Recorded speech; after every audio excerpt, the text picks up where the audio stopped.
I'm Pete with Kitchen Capers, and we're talking about the Omega J8004 Juicer and Nutrition Center. Now, the 8004 is exactly the same as the 8006. It's just that the 8006 is chrome and the 8004 is white.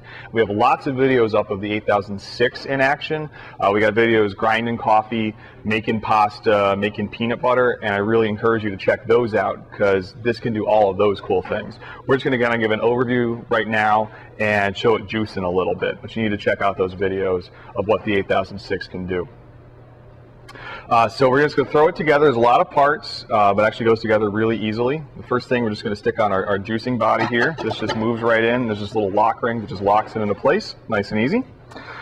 We have the auger here. Now, this is the heavy-duty auger. So the 8004, 8006 have the heavy-duty auger, and then the older model, which is the 8003, 8005, that does not have the heavy-duty auger. So that just slides right in like that. We've got two juicing screens here. This is the actual juicing screen. You can tell that it is because it's got, you can see the little screen there where it's actually going to do the extraction. We're just going to slide in there. This other piece is the blank. This is what you're going to use if you're grinding coffee, making peanut butter, making pasta. So we're not going to use that today. Once we've got that in, just going to put the little end on there. And it took me a second, but that just locks into place right there. We've got a hopper, goes on top of the feed tube, and then there is a note that relative to some of the other juicers that Omega makes, this feed tube is kind of on the small side. Still really functional, but if you're doing like big carrots, I've got some carrots I had to cut up here, we're going to juice in a minute, or certainly apples, anything like that, you're going to have to cut up in order to fit down in that feed tube. And then there is a pusher here that you can use to push down in the feed tube. We've got two little buckets here. So we're going to take this one. This is what's going to catch our juice. We've got a little screen here that just fits in there, and that kind of helps to filter out any bit of pulp that might actually get through to your juice. Slides in there.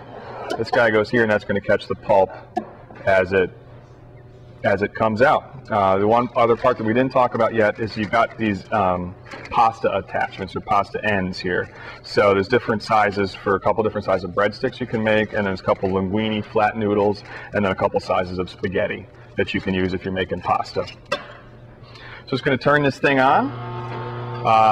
It moves relatively slow, and a lot of people are surprised by that because they're used to the fast-moving, high-speed juicers. But the masticating juicers move slow and kind of crush the food in order to get the juice out. And what that does is the slow speed doesn't build up any heat, and the heat can destroy your enzymes and the other healthy, nutritious stuff that you want in your juice. So we're just going to start sticking some stuff in. Here's a little bit of carrot we're going to stick in there. It's good at use a feed tube to kind of get that down in there, the pusher. So a bit of wheatgrass. This thing's good at doing wheatgrass. A lot of people juicing wheatgrass these days. Kind of push that down in there. Get some more carrot down in there with our wheatgrass. A little bit of apple.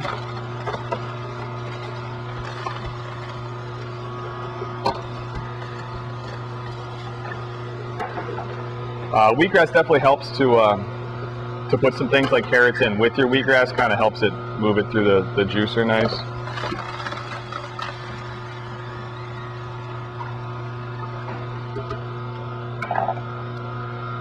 That's it, and you can see that you've got your juice here, and you can see that how dry that pulp is. That really shows exactly how much you've extracted. Really gotten just about everything out of that vegetables and the fruit as you can.